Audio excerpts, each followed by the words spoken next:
everyone, welcome to Innovator Coffee.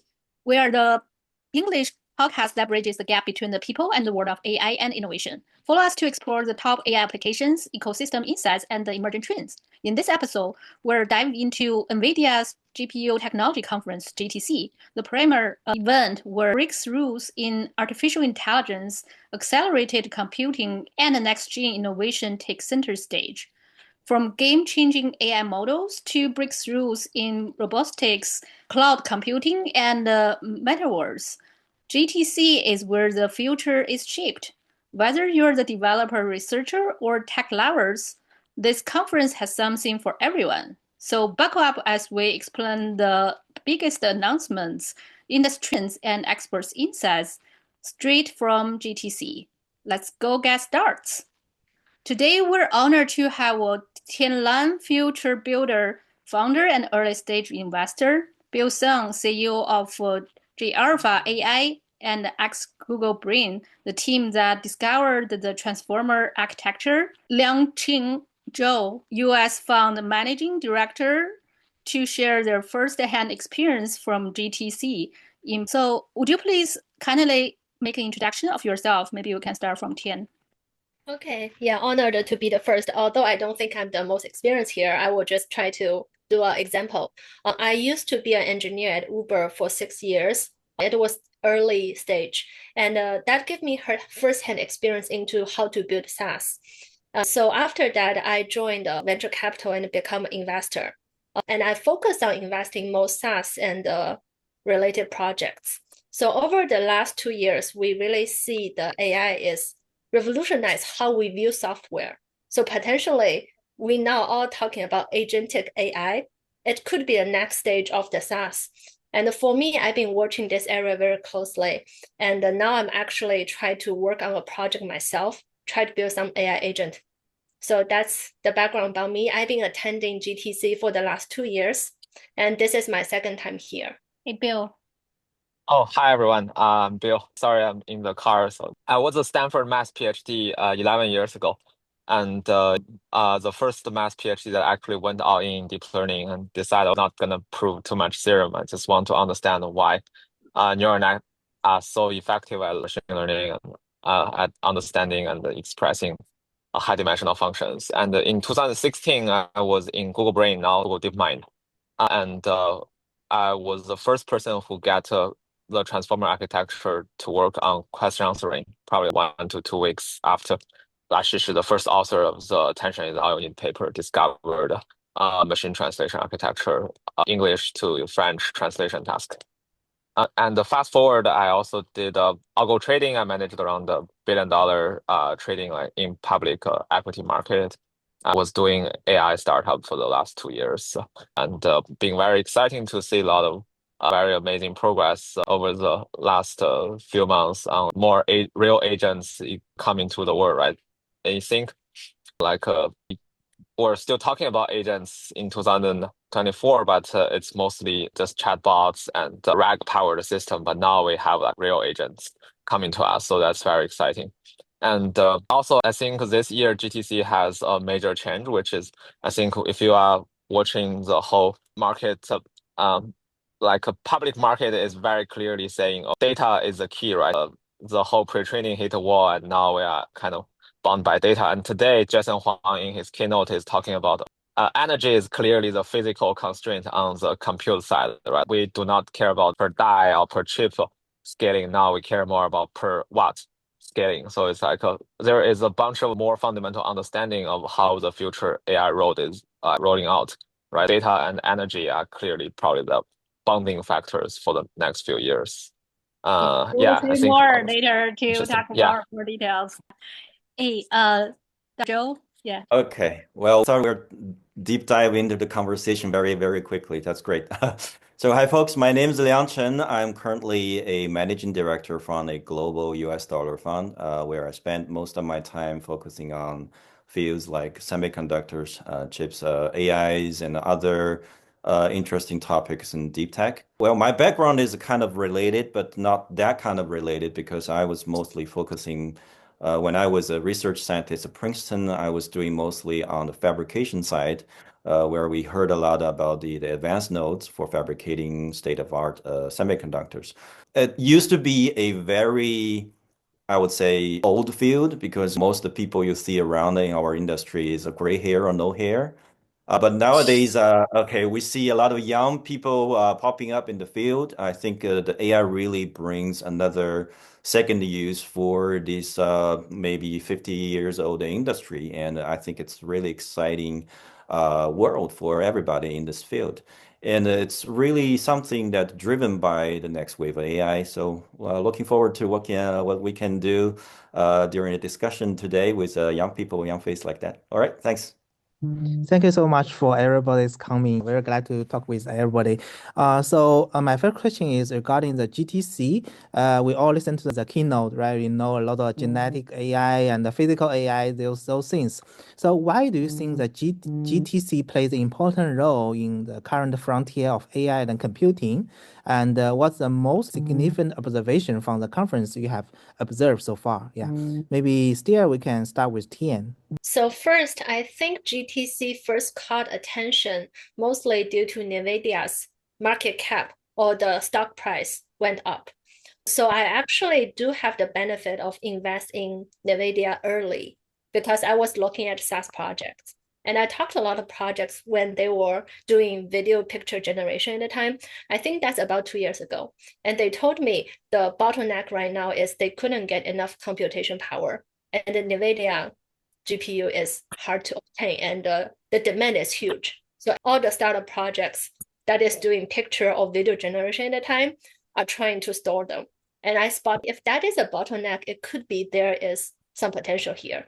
And I went in, bought some myself. I don't think this is insider information by any chance, but it says that how VC job can potentially do some return outside of you don't know how long the carry on makes forever, but the second market is more straightforward. So at the time we do see the stock price rise, that is, people really see ChatGPT, the AI applications have some usage. And so GTC becomes popular, because before it's always there, but it's only for a very small group of developers. But that year, I remember all people talking about, let's go to GTC, AI is a huge thing. So it's really about the secondary market bubble. I don't know if it's hype bubble or something, but that got people's attention, and it very much turned the GTC from a developer conference into something like, what can I say? I've been to some Web3 events. I don't know if you guys ever been to any Web3 events, but the vibe is similar. You got people who are just very excited, people who don't know what's going on, people try to look for opportunities, just a lot of things coming in. And there's also the hardcore developers who's always in the industry, but there's also people who just pivot into this, hey, I'm just gonna chase the AI wave. What can I do? I want to learn. So I want to add something here. I remember yesterday the GTC started to have those fancy theme, right? It's kind of like a Hollywood movie. And after that, several AI engineers actually post in the LinkedIn saying, oh, initially I don't feel like AI engineering job is very fancy and cool. But after today, after Jason Huang's keynote, I just feel I'm honored to be the AI engineer. As an AI engineer, I also very surprised to see that CUDA has more than 900 more libraries. There's so much libraries. First time I know. How Yeah, about the CUDA I know Act, right? How about Bill? I know that you have many opinions. I think GTC is clearly important, right? In my framework, there is more this triangle of important elements, right? There is compute, there is data, there is like algorithm. Yeah, like for example, the transformer thing we did in 2016 is more like a breakthrough on algorithm side that lead to like GPT and all that. And I think compute side clearly NVIDIA is dominating. And if you look at public market trading, they probably captured 80 to 90% of all the upside. Yeah, like more than OpenAI, more than all the other big company in terms of stock price, right? So it's clearly the most benefit of the early like AI wave, and that's why I can kind of explain how it made all this money. I actually want to add on is NVIDIA investing a lot of companies, the startups. So that was one thing that I was really following. CVC was part of the game, but NVIDIA really investing so many projects. And also the Inception program, I don't know how many projects they have. I guess the number could be million. So it really, I see NVIDIA is trying to play as the foundation platform for the ecosystem, and they are putting real money in. They're investing in projects, incubating projects, and forcing the ecosystem, and it's doing a great job. I think it's totally correct. Remember at the time when we talk about NVIDIA will be the Cisco or something like Google, right? Now they start to invest all those ecosystems, definitely will reduce the risk to become the Cisco. Before we come back, Dr. Zhou, please have your inputs. I think it's not really that difficult to understand as well. You see these kind of things happening in all conferences, CVPR, NeuroNIPS, you go there, you see people usually outside the field join those conferences. I think at conference, well, even as a scientist in the past, right? I think 90% of the topics covered in the like academia conference is something that I really don't understand. So the purpose I go to a conference is to networking. Networking is number one job for or function for a conference. So I think it's really, really something you want to be there to really get in touch with the frontier, the technology, what people are thinking about, different things going on everywhere. Similar to conversation we're having today, this is also part of the function of a conference. So it's easy to understand. But second thing is that, well, the number one function for NVIDIA is other than what everything we're talking about, is to selling more GPUs. And to sell more GPUs, you have to marketing it, right? You have to get people to know your product. You have to educate the market what kind of thing your product can do. So, well, regardless all the flashy things or blinking topics we're covering today in GTC, what you see there, the number one rule is still how we can sell more cards. In the past, it was gaming, and then it was Bitcoin mining, and then today we have AI, right? And you see a blink of topics we covered today is about the digital twins, because training the robots, you need a lot of calculating powers, let alone data and all the trainings and all the inference. So still deep down, we want to sell more cards, and that's why everybody come to GTC, and we kind of influence each other that to convince ourselves we need more cards. We need to convince everybody else not join the conference. We need to buy more cards. Yeah, I feel like it's quite smart, right? They starting this year, they add the quantum computing day, right? At the end of the conference this week. I will also want to see how those quantum computing ecosystem help with those chips and cards. Yeah. Well, I think, well, maybe I should start first, right? I used to be a research scientist touching some of those parts. Well, quantum computing to me, I think up to this day today, I don't see too much innovation in this part in respect with we have a new paradigm in quantum computing world. We see something like in Microsoft, we have the two-dimensional materials, the topology conductors for quantum computing. But that idea itself is not new. So we don't have a really new paradigm shifting quantum computing technology popping up in the past several years. But the key question of this topic is what real world problem it can solve. Once we find those real world, we need only one or two, right? Materials research using quantum computing, drug discovery using quantum computing. We only need one or two of those real world cases, so that the application will keep the flying wheel going forward for the investment and attentions, all the things necessary for quantum computing to grow. But sadly, today it's still not the case. I would expect it's not going to happen in the next 3 to 5 years. It is very hard to predict things will happen in 3 years because many things can come up, right? But I would personally think within 10 years, we will see some real world cases. I'm quite optimistic about it. And that's why most of the VC firms you see around the globe is kind of putting a lot of effort and work and study in those fields. And I think they will see whether or not they were going to fly up in a very short time. Now let's take down some key sessions in the GTC, right? First of all, of course, we want to hear what Jensen Huang say today. So maybe we can start with GTC 2025 keynote. Who want to be the first? And go first. Actually, I was sitting in the CES Jensen Huang keynote in January, and I was a little bit disappointed for the first part. It's kind of overlapping a lot with the CES keynote.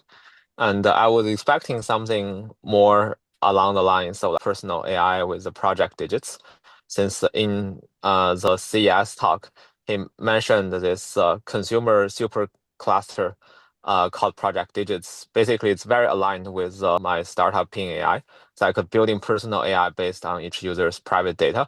Essentially, today you can only have your phone or Mac Mini or even a Mac Ultra, but it's not very suitable for AI, right? The real suitable thing is everyone has their own personal cluster, and the Project Digits is really interesting there. But it seems it got delayed, so there's not much mentioning about it.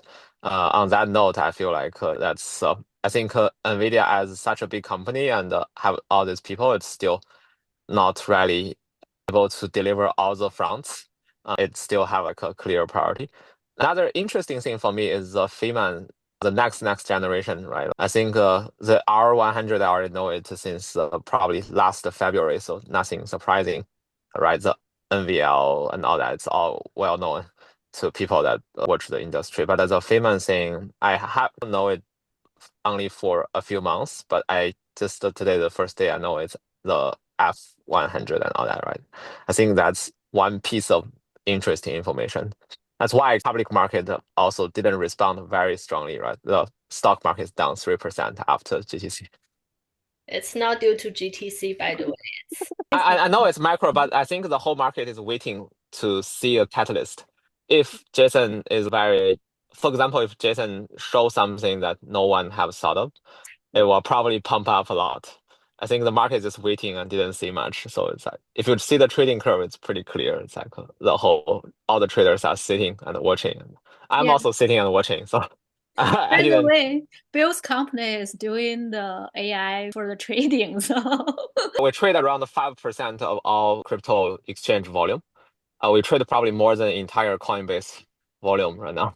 We use all kind of method, and we trade crypto, we trade stocks. On crypto, we trade more high frequency, and we trade around like 5% of crypto market. And yeah, I'm kind of like moderately disappointed since I'm a long holder of NVIDIA, and I didn't see the catalyst I was looking for. do you have some add-on, Dr. Zhou? Well, me too. I shared a similar feeling. The first half is a cliche that we have been hearing. We have been hearing in the last year, and a few things I think it's really you cannot blame Jensen is that in the middle road, where we have many people having question about the scaling law, and there are a lot of things proposed that we want to push the thing the forward for many reasons, for application, for market, even for how to keep the NVIDIA the stock price. So there are many reasons for that, and Jensen is doing like most hardware guys is familiar with is to give you a better product. That to convince your customer that using the new product, we can save your money. The more you buy, the more you save, right? It's what he had mentioned many times in the past. So this is what NVIDIA does best. So to convince their customers they're still the best value and things. To me, I think today actually spells a better tone because after he get the GB300 and he announced many other things like Vera Rubin, right, and all the things. And he also show us when incorporate with reasoning model, the things that the machine can capable of with the price. And today he also mentioned many times about the constraints, the power constraints, the energy. So if we are in that stage, I would think the side note is that we're kind of approaching to an era where we can actually measure the output or return for AI cluster or AI factory, similar when we modeling a solar farm, right? Everything can be calculated down to the second decimal point. So that is something really spells out the game of concentration start to play, and NVIDIA has a very strong play in that field. And this is really not spelling a very good future for many of the followers, like startups wanted to compete with NVIDIA on the front, unless they have a new architecture or really fundamental paradigm shifting technology that can compete in the same field. So, I think still everything is optimistic, and it's slower than we expect it to be grow exponentially, but it's still linear growing. So I think the next few days I would be, Bill may have more say in that. But in the next few days, I would pay close attention how people trade on that idea. And today is well, the market is thinking on is a system one thinking, right? Anyway, so in the next few days, I think every thought's gonna distill, and we will see how this thing play out. Right now, I don't think the baseline is changing. The demand and the supply is still growing within our expectations. So the only thing changing is the market altitude and the premium the market willing to pay for it. So let's see. I don't know. I don't have the idea, but well, I'm looking forward to a brighter future anyway. Yeah, how about you? Do you want to wrap up this question? Yeah, sure. So I think the keynote, mostly I see three themes. So the first one is digital workforce, which is the digital workers. That was mentioned a lot, and also in the enterprise AI. And the second thing is the digital twins. The digital twins used to be just simulation for autonomous driving, and now it's beyond autonomous driving. It's talking about maybe the chip design, the chip factory, the AI data center, everything you can create a simulation. And that to me really reminds me to think about how VR can potentially take off. Once we simulate the real world really well, we can potentially have a much better VR experiences. It's just more the hardware of VR isn't catching up on the user experiences. The second thing is the robotics. The robotics is a little bit too cliche for me. I don't see anything exciting. I'm a little bit disappointed, but it's okay. Everyone is waiting for the humanoids to come in. And for me, I would say still the agentic AI or the digital workforce sounds more appealing or more tangible than the last two things. Because the digital twins, it is a platform, or it's somewhat between lab and application, and it's very to be. So I personally really like digital twins. It's in between the digital worker and the robotics worker. So digital worker actually is more like software agents. However, the robotics, you are talking about labor agents who do the work or actually just behave like humans. So all those three things I'm talking about are actually somewhat like applications. We know the AI infra, all the stocks, including the data center, had a huge ride throughout the years, but now they are kind of stuck. And partially, I think some of the common senses is that the AI infra has passed its alpha stage, and it's kind of transitioning into what we call beta stage. Beta stage means they will still grow, but wouldn't be exponentially grow, but rather it will grow with its application or adoption. So really, if we want to see AI infra blooming, we need to see the application working. That means we need to see the digital workers actually work alongside as human, as good as how we see AI coding is performing in full stack engineering. Partially, we are seeing digital workers coming, and especially a lot of startup projects I see. However, the simulation part, I think it is having some breakthrough. It is doing very well in creating synthetic data set, in simulating the world. And I really do think we are getting close to VR breakthrough, very close. And secondly, the robotics. I think robotics is the biggest thing you can ever sell. Everyone needs robotics. I really need robotics for taking care of kids. I just always dream about it. If it comes, it can really change everything, but however, it's too long. So really, if we want to see AI infra coming in, we need to see the real applications, and they need to be changing our daily life. How now we all talk to ChatGPT right now. So if I just feel like it's try to replace people from everywhere, from home and work, online or offline. Well, I think there's well, to add on my thoughts on this topic is that it's really you have to be, I would say, very clear on what the business model of a different industry, what the nature of the industry is. Some of, say, like we're talking about scaling, and so if we have a fully autonomous labor force in one kind of particular industry, and then this is good news, right? So you can infinitely grow and you can have as many agents you want. And for example, Bill's trading force, right? And then you have infinite amount of traders can do real work for you. This is really good news because your growth depends on the labor force. But some of the industry, they're not really growing their revenue by having more people. They need growth based on the quality they can deliver to their customers. So in the meantime, doesn't mean you can really write off all the humans from the equation. And you probably need 70% of the force to be agent and 30% of the force to be human, so that you have a touch of the service that really get your customer to have a better experience. I don't know. Well, so I would be really cautious to say that every industry can be replaced by agentic AI or robotics we see today. But still, I would say that the ultimate force is how to maximize the return for the investment, right? It's always an ROE problem. And plus, who is going to pay the first money to get those things to replaced by AI? That is also the hardcore question. Manufacturing industries in China, they are really living in the really thin gross margin. And I hardly think they have many of the capitals to spend to start to replace their human labors with robotics, even though robotics is still far away. Even though we are talking about co-piloting, not really autopiloting. But still, I would say this is a complicated business question, and we have to analyze different case by case. After this keynote, actually, we did already some tech talks with people who think about how the robotics that NVIDIA is releasing recently for the open foundation models. Actually, the key difficult thing is still the data, because it's really difficult to get the data. So they have the framework to do a lot of synthetic data. The thing is that a lot of research agrees that in order to process and train those synthetic data, the foundation model's ability is a key. We observe that the foundation model of this are kind of approaching. So the synthetic data really depends on the foundation model's ability, which maybe sooner we can see a lot of progress in this part. That's why NVIDIA is pushing the synthetic data to train more kind of smart robotics, as well as establishing the ecosystem into open source like robotics. Yeah, we also see a lot of genetic AI startups, but currently the reasoning ability of the large language models cannot have over general purpose agent.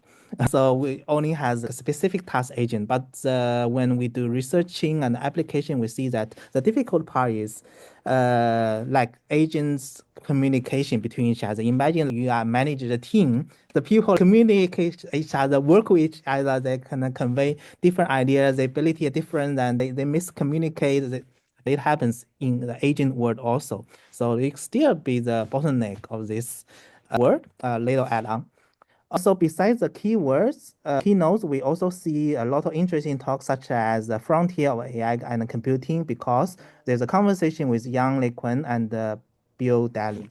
So anyone want to give some insights about this conversation? Oh, actually, there was one thing that one word both of them mentioned, but we haven't talked about it. It's called token. So the beginning of the keynote, the video is like, token can take us to the sky, token can take us to the sea, token can cure diseases, and basically token can do anything. And I was like, oh, I don't feel like I was awake. So I'm like, what is token? And then it took me a couple seconds to realize, oh, it's talking about token that generated. And one thing I find very interesting is LeQuan actually talks about token as well. So it's kind of just generalize what token means and what's the limitation of token. So token is just how foundation model you generated to predict certain things. It take a wild guess. And now the train of thoughts is more like you throw so many tokens out, and then you use another agent to select the good tokens. It's something like we human do brainstorm, right? We just throw things out there. Some are good, some are bad, some are stupid. But then we pick, that makes sense. Oh, this probably not. And then we pick the good things out. And that is called token. And token has been actually repeatedly coming in the keynote. And I really start to think, what does token means? And my personal answer is, it's the unit of AI productivity. And also, it's just how they produce tokens. Some are useful, some are not. And really what we need is useful tokens, as many as we can, and then choose the good ones. And LeQuan talks about that as well. And I think LeQuan did a good job in explaining what token is. I really enjoyed that talk. So my understanding is this token is like a traditional token we talk about when we talk about the model, right? It is the traditionally we say we break up things into tokens. It is a traditional, but I think it's going beyond because it's being referred. So I personally think it has more meanings than what we used to say, we tokenize things. It's breaking into tokens. So I see. I just want to hear what you guys think. What does token means? And why do they all talk about token is everything? So Will, you want to contribute some here? The front keynote actually is he's talking about the previous word is a retrieval based word, right? We get knowledge from every kind of internet knowledge, but right now it seems that AI can generate all those things, so it's replaced by token. So I have this impression that he's talking about this age modifications. Yeah. not really. I think the data retrieval they were talking about, it's replaced by semantic data. So it's semantic. It's not retrieval, but it's AI offer you based on chatbot questions. So semantically data offering versus the data retrieval. But that I think is not very related to token. But one thing I think LeCun makes me interesting, he actually talked about this before. He talked about this again, is he thinks the limitation that generative AI is based on historical sequence to predict what is the best sequence. Mm-hmm. So it's really good at in doing things repetitively, that doing things that has been done. That means, for example, if we want to train AI to do certain things, we need to feed them the data on how it has been done. But AI isn't very good in doing things that hasn't been done before. So that is to say AI couldn't innovate right now if we utilize a generic model. However, in the future, the AI probably can be innovative, but it's likely a different approach than the generative AI based on transformer, which is token, predict a lot of tokens and then choose a token that is likely a good token. So this model has its limitation. It could be in the future. And also there's also the AGI versus AMI. So he was like, I'm not a fan of AGI. I don't like, human is very complicated. He prefers to call it advanced machine intelligence, AMI. I actually find, I agree, it is a better word, but later he actually referred to it as AGI himself. So very interesting thing to witness. But I do think he makes a really good point on what is the limitation of the generative model right now. It's just repeating human patterns based on data set, but it's not good at very good at being creative. So humans are still leading that, but it could be there's another way that actually makes machine to be creative than human, and he thinks it's gonna come in just by different ways. This is a very interesting point. I just feel like there are some new architecture or like something from fundamental will break through, right? Maybe they will announce later. And currently, we know model and the chips are not the limitation anymore, right? Maybe the data or the infra. So Yeah, it happened. maybe after all those transformations happening in the future, things will change. Bill, do you want to add something here? Because you're the transformer. I mean, yeah, this token concept to me is it's like a well understood long time ago, right? We call it, I think the tokenization has been basically about everything start from word embedding, and then now Sora showed you can also do it on video, and I do not feel like they showed a new technical path. So I think that this AGI, or whether it's a proper name, is also a bit old debate. Yeah, one thing I really interested in, but I don't think they touched on today, is how do people actually build word model beyond the computer vision scenarios, right? In computer vision and robotics, it's kind of obvious what kind of word model should you build. But in other field, for example, a lot of vertical expert domain knowledge scenarios like legal, finance, and stuff. What is a word model and how do people build a word model? I think previously Lacombe touched a bit on that from robotic angle, but unfortunately they didn't go very deep in that. I think that seems to me that is a little bit like a non-consensus part. I think token or whether AGI is a good name or advanced machine intelligence are pretty just consensus media level stuff. Joe, do you have something? Well, I can't say too much about it because I think LeCun to me is more or less kind of visionary. He has great vision about technology, where things are going, and he also commented on things, right? Classical engineer, where token is actually a measure of productivity rather than anything else. And also as an engineer, you're really not really designing things around how much token you're pumping, right? In the end, you're delivering a product. So again, it's similar to Bill was mentioned. There are a lot of things is really not can be pushed through using technologies or science or knowledges from a generic field. And you really have to be in that field, and you need people in that field to use your tool to push in the frontier of those field. So anyway, computer science is a science itself, right? You really need some other people from the other science field to really using your tools to push in the frontier, what as I mentioned, and the special. I pay very special attentions to such field, right? When we talk about AI for science. Again, you remember the naming after Feynman, right? The next generation after that. So I think AI for science is something really they're also thinking about. Material science, drug discovery, and the new type of we already see AlphaFold too, right? So this is not really a new idea, but really you need probably in the future we will see computational or AI computational or deep learning, whatever the name called, or transformer computational chemist. This is probably something going to happen very soon. Well, but to compensate, I did went to the NVenture showcase, so where Jim Fan actually invited several of their portfolio and the founders coming on stage and talking about different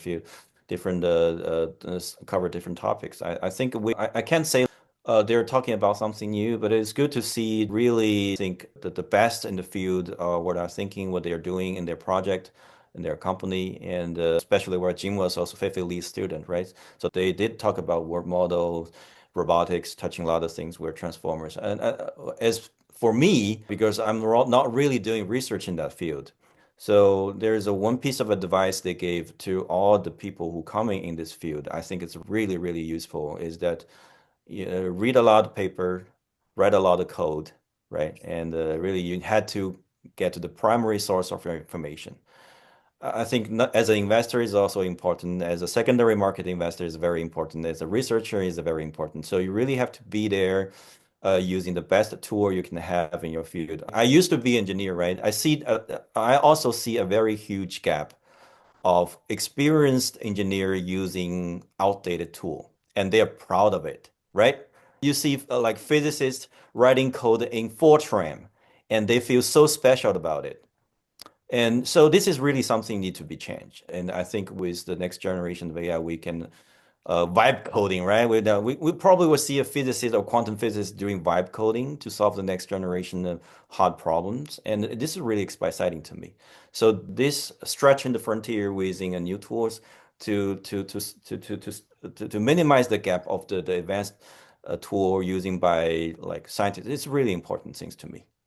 So I'm just curious, right? Like, did you see any impressed tool today? Well, I think the most showcase you see around the SGCC is well, I'm an investor, right? So I think a lot. So as a VC, I don't really. I think it's for me it's a catching up. So some of them are very interesting, but I think for the purpose that I'm a VC and then disclosure or non-competing, so I cannot mention their name. I'm sorry about it. Yeah, just curious, Tian and Bill, which session did you go instead of the insights of NVIDIA research, and did you see something interesting in your session at that time? Okay, so for me, I actually was trying to take a break, and then I noticed there is a VC panel next door. It's a bunch of venture capitalists talking about how to do fundraising, how to do startups. And I'm like, okay, looks like they are from great VC, some are top tiers, and let me see what they're gonna say. And I was very disappointed. Recently, I've been feeling a lot of investment. I'm not there, right? So It's definitely not Dr. Zhou. So he probably could say better things because he has more operator or engineering experiences. But the people up there sounds like they haven't invest or understand AI that much. So I actually ran into a friend. She's a founder, and she's like, why are those people not talking about AI? This is NVIDIA GTC, and they just talk about so generic common sense stuff. Why? I'm like, yeah, because that's all they know. So, and actually this is a case. So some of the investors, they haven't been keeping up with what AI is capable or what the frontier technology is pushing up towards. They might read some articles, but they don't read the paper, they read the news. They just overhear what people talk to them, but they don't really understand. And some of their best deals are in the last cycle. So when they talk about it, it's not relevant. And I stay there for 10 minutes. I'm like, I have better use of my time. And I just skipped through the session. And then I went out to take a look at the startups from Inception program, skim through what they up to. And I would say not many things exciting. It's just very generic poster sessions where people try to sell and find potential customers. And then I went to one session, actually feels better. That session talks about the physical AI. It's more about robotics and how to simulate the AI. And there are several startups that is doing the operation layer between the physical AI and operating robotics or any automated vehicles in the real world. So that session is actually great. And some of the robots I see, I think has great potentials. And I do think robotics have huge potential in 5 to 10 years. And that makes me feel much better than listen to investors who had good luck in the last cycle, but not necessarily keeping up with the current cycle, talking about non-related stuff. So when you talk about that operation level, is it kind of like the system run the robotics, or the robotics try to do something from operation perspective? the operation AI is more the software layer that is on top of so the physical AI is emphasis, it's part of the digital twins and understanding of the physical environment. After you got all the information data input to you, you need to understand how to do the operations. So that is the software operation layer. So it's a software part of the robotics. So I saw there were just several startups in that field talking about what they are doing, and I generally like them, and I feel very excited for what they are building. So yeah, sounds very interesting. Bill, how Yeah, about I you? think for robotics, let me sorry, I was just Yeah, sure. I remember one thing. So for robotics, I think we're still at the early stage where we don't see like what reasoning models to what did today, right? So we haven't reached the stage where reasoning model can actually bring fundamentally new things to robotics or paradigm shifting capability performance to robotics. Still too early to say that. I can't even fathom how a new path can be laid out for a reasoning model working for robotics, but I think the smartest people are working on that for no doubt. My wife was the AI PhD in Stanford same year as me, doing robotic research, and then went in Google robotic team for 3 years, and then we are disappointed by robotics. I convinced her to do AGI. I think it's better use of time, and she was doing reasoning before. I think the whole OpenAI when she joined, don't even know whether the whole test time compute stuff can work or not, right? She worked on RL as an expert, by the way. Basically, whether you can get large language model to RL is still unknown. So they push very hard, and now they get O1, O3 to work, and they were delivering more amazing stuff in OpenAI. And actually, my wife is moving part of her time into building robotic reasoning. So I think I can attest to very smart people are pushing very hard, right? Also, at Jim Fan, right, we are very good friend, and me and my wife are kind of like I think 2 years older than Jim, and we almost thought about do startup together in Stanford, and we are very, very good buddies.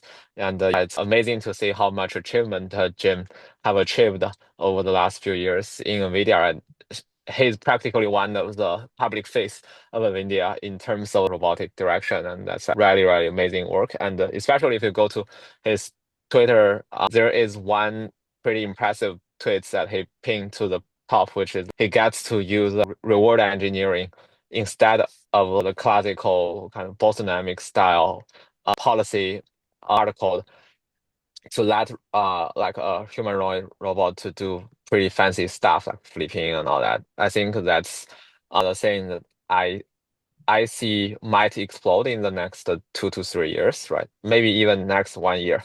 sometimes the timeline gets wrong, right? In agents, people say, like Andrew Kaparsi was in our AGI house giving talks, I think 1 year ago, and he's saying I see agents are very hard to get right in real life, and it might be one of those problems that might very easy to build demo and take 5 years to get it right. And I think now we have pretty real agents working. I was just pinning Andre saying the history is hard to predict, right? Like it grows much faster, and I think robotic reasoning might be the next thing. That now it still feels very far touching. It still feels so like the physical stuff are so hard to code, and how can you actually do long-chain reasoning? But maybe in 1 to 2 years we'll see something really amazing. I can add some for robotic also. Yeah, we've been talking with some kind of robotic companies in China, especially. Actually, robotic has 2 points.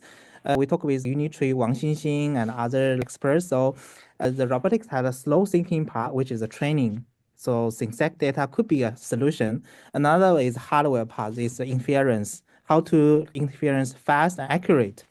I'm feeling that the latter part of China has an advantage so far. So we interview a robotic startup people, and we say that if you can redo 3 things for your startup, what will you do?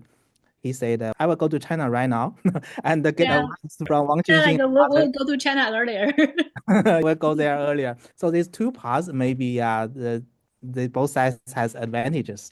So a little I also want to add something like I'm more curious about how that robotic works, considering the cybersecurity and how they interact, right? Because you can see the automatic car, they have different layers when there's an accident. Now we have who's going to be responsible for, right? But think about robotics. If they made mistake, right, who's going to take the responsible? Currently, there's no answer yet.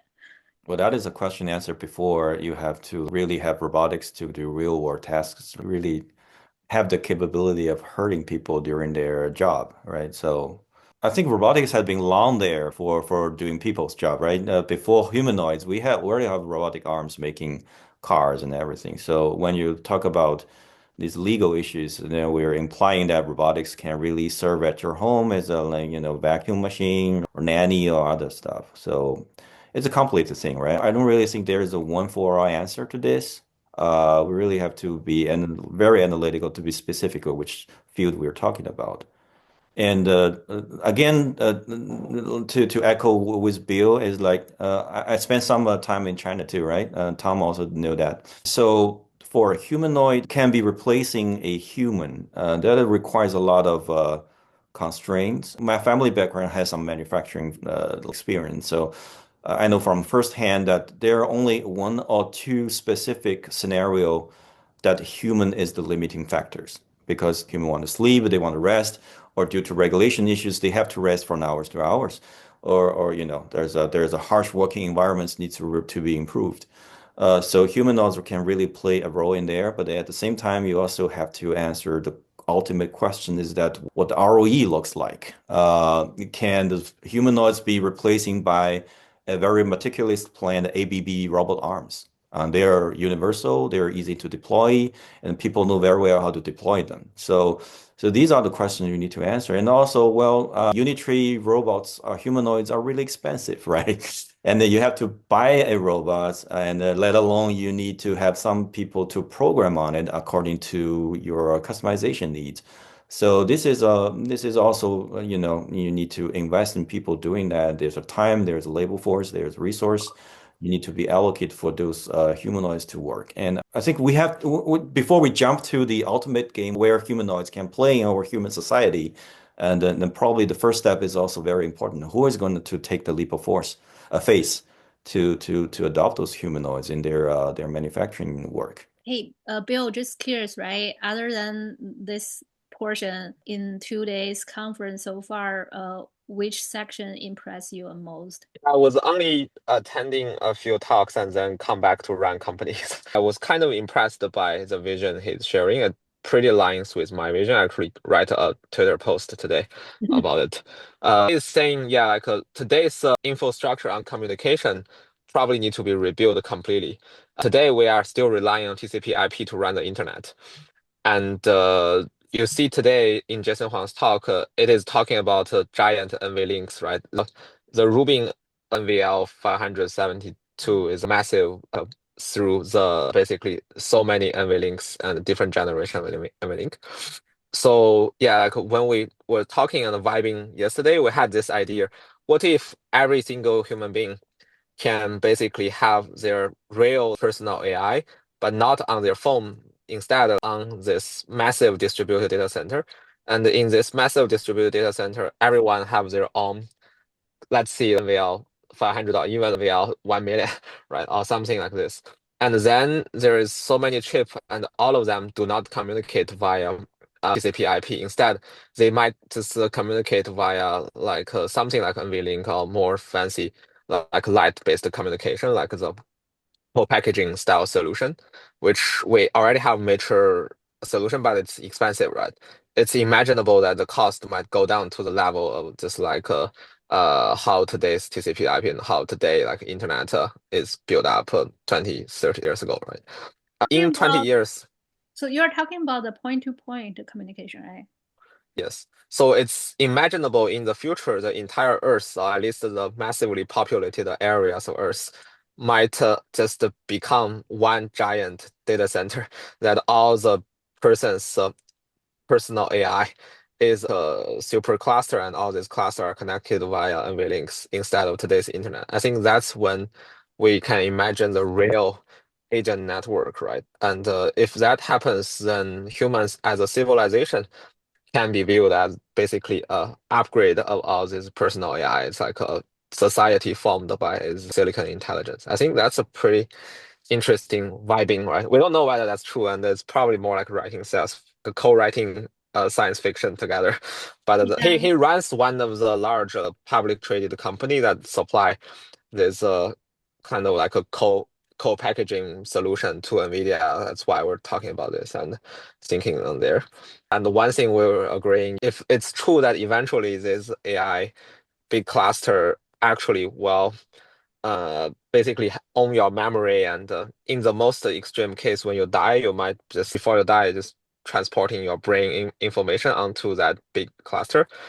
It is kind of sensible that the communication via light, but also the ownership and all that relations are recorded on something with cryptographic technology, probably something more advanced than blockchain, but along the same lines of basically machine to machine incentive design. That's interesting because yeah, I'm just thinking your point-to-point communication maybe will be part of the what's that called, like a human machine interface thing, right? People just have the chips on your brain and then the signal communicate to each other about what you're thinking. Very interesting. Yeah. What would be the human be? They were in the metaverse instead in this. I think one thing I want to bring in lastly is we talk a lot about what technology can do and get very excited, but we need to keep in mind what does human need is versus what technology can do. Because a lot of things we can reshape the world, but in the end, we should be serving basic needs of human beings and make our lives much better. So human-centric should be all the designs. And a lot of times I think the productivity bottleneck has been solved. We got enough food for almost all the humans. Right now, they're still starving. It's just because the distribution issue. We haven't solved the economic distribution issue. And the AI can push our productivity to the next level. It enables so many possibilities. However, I do think the ethics and the social, economical, political framework is kind of outdated. It's not keeping up. So we have all the capability, but if we couldn't organize it in the right way, it will be more issues. So that's some things I'm keeping in mind. So when I look at startups and ideas, I wouldn't be just excited how great that is, what if, but it's more about how does it make humans' life much better? How does it make the society much better? So that's some factor we need to think about when we see all those amazing things technology can do, while Bill is talking about all those chips can serve humans. Everyone has a personal assistant. And yeah, it does make me think about how the future society will be, and we need to have a picture and a vision. And I do think now we need more visionary. And I don't hear that a lot, actually. I don't see that many visionaries.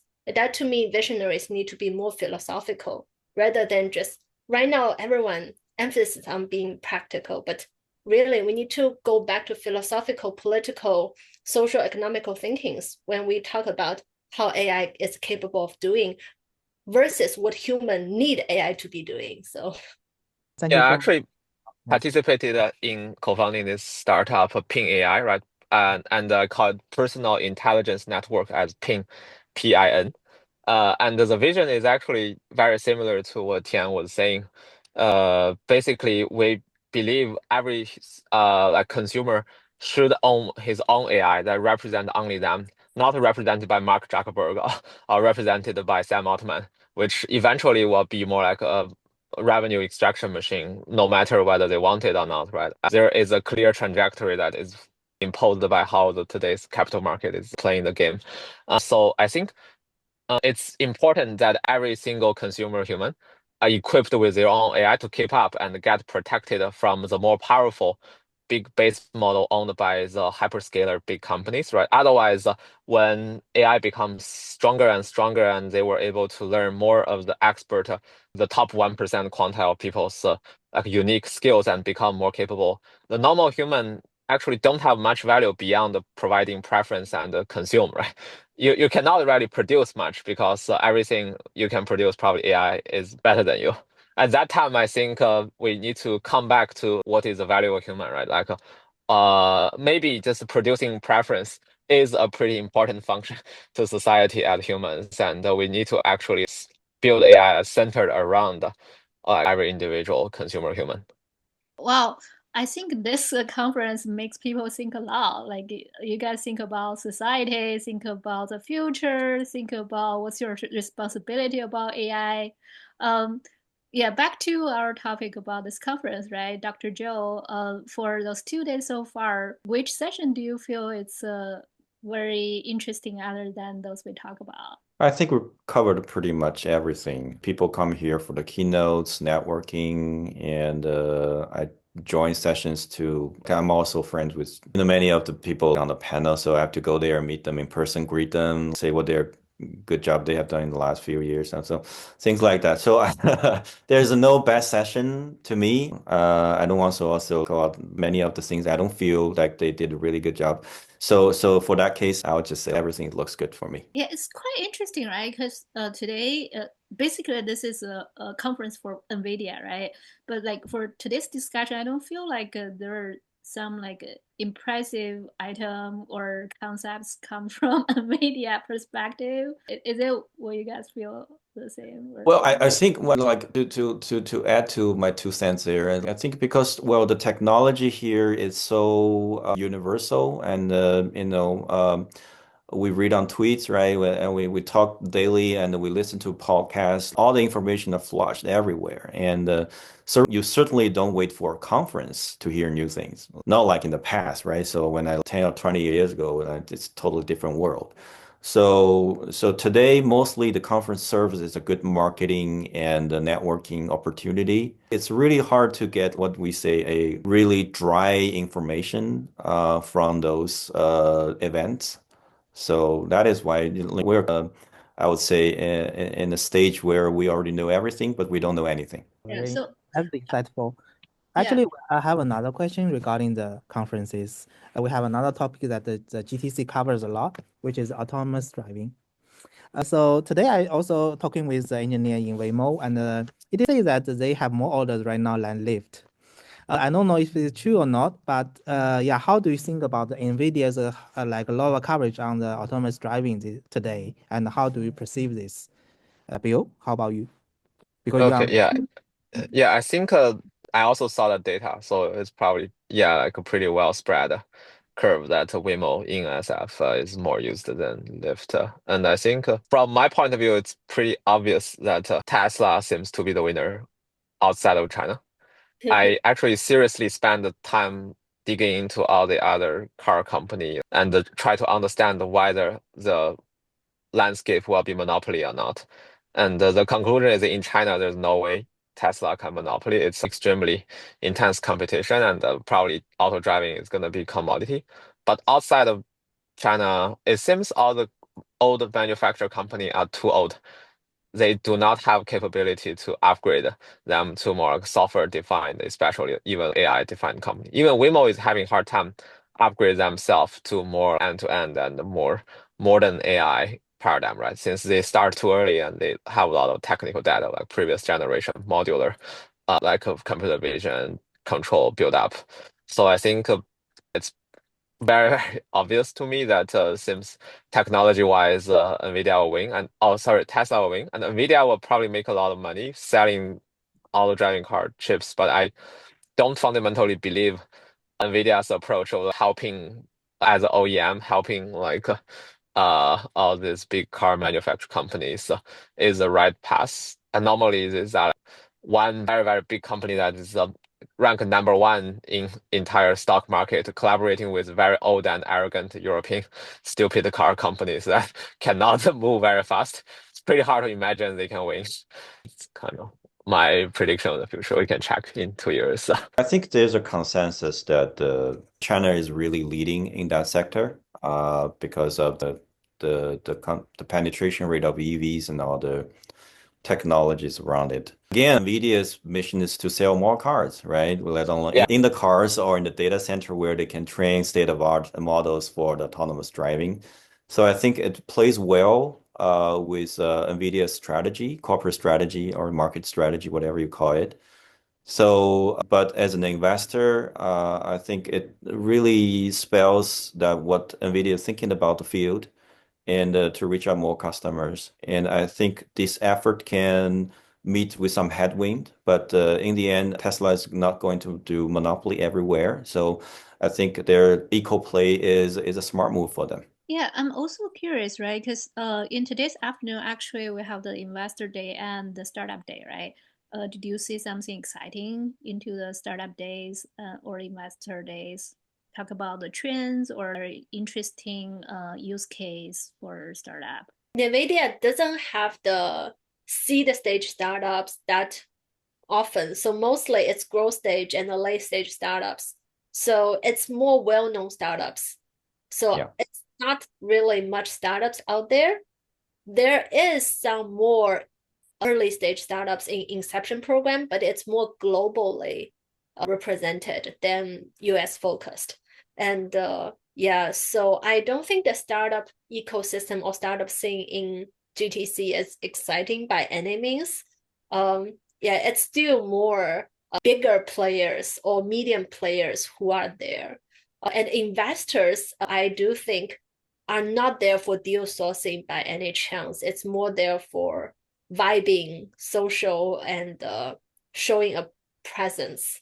So I don't consider GTC to be a startup event by any chance, although there's so many investors there, there's so many VC side events, but people are just vibing and social. It's not really about the GTC. It's just use it as a chance to visit the Bay Area and to see everyone. Well, it's a hardware company, right? NVIDIA is in the end a hardware company. So I think not naming names here, I think what is really important for as a CVC or whatever, as a company alone when they are putting their priority on, I think it's very clear we should or they should focusing on two things, scaling up and scaling out.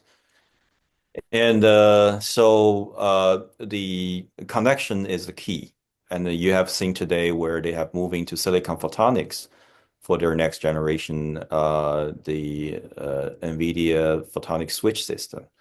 They're using photons instead of electrons for information transformation. So all the things alone, all the fancy terms around, ultimately they're playing a constraint game, right? So they claim that to save energies, they are moving to photons.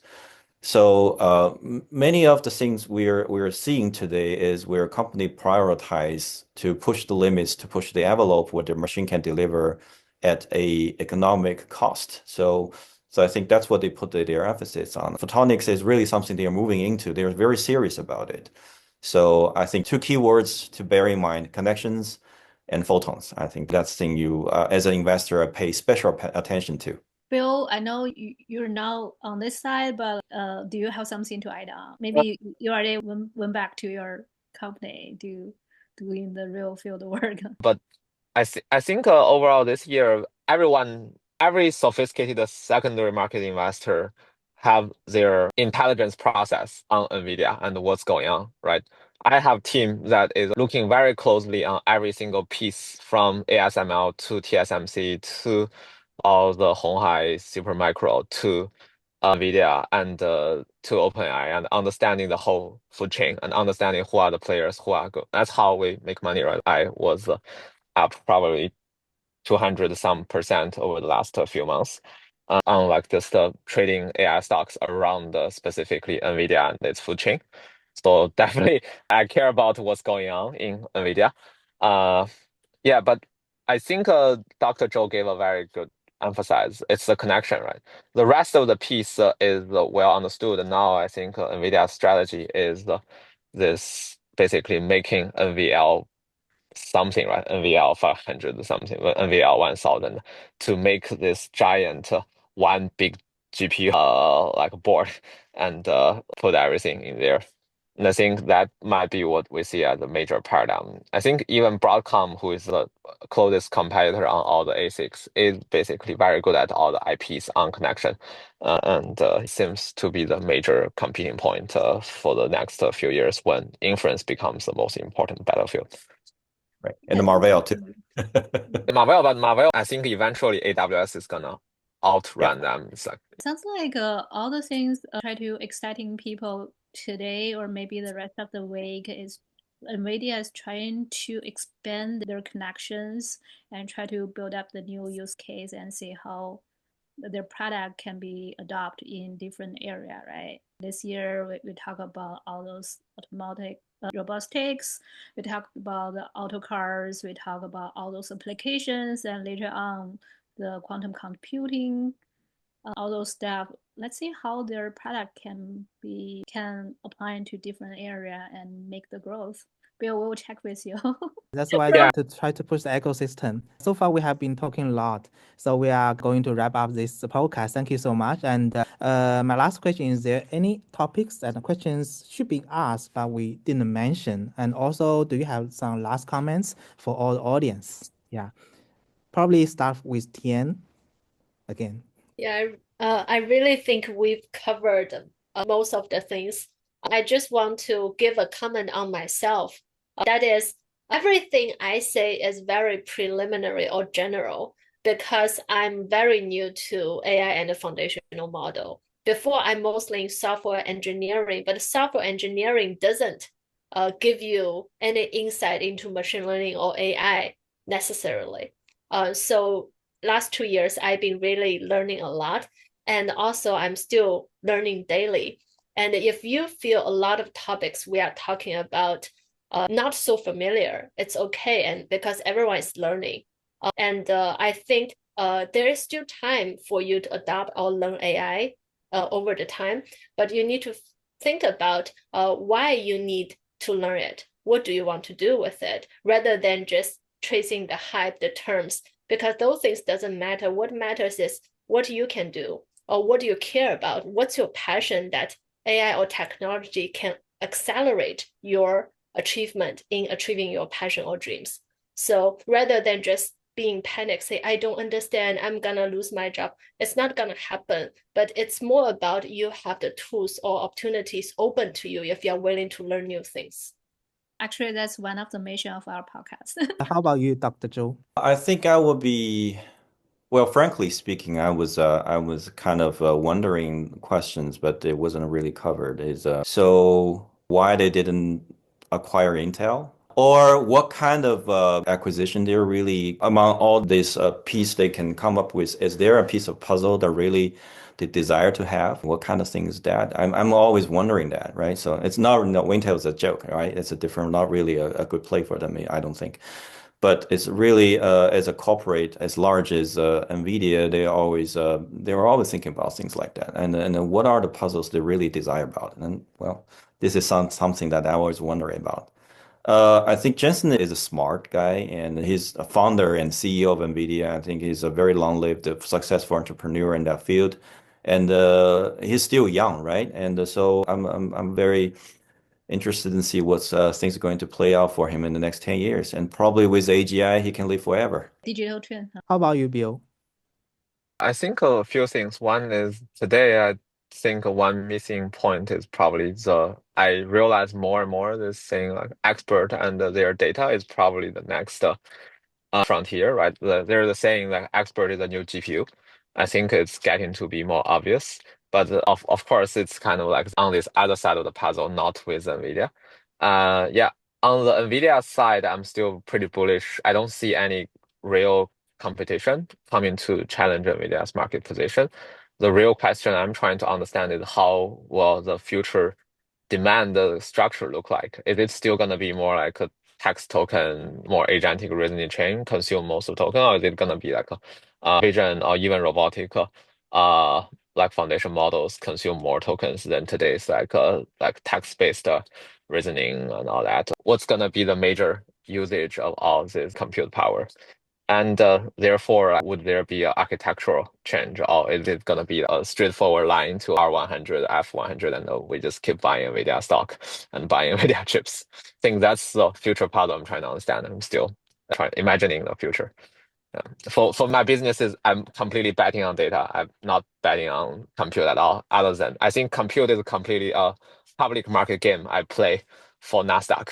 I do not think I have a shot in doing anything. I think even the startup is like Corvée with Nubus. They have much more mature teams. They are industry veteran players and such an intense field. So I just believe data is clearly where I would invest my time and dollars. Thank you so much for this podcast, and we are going to wrap up right now.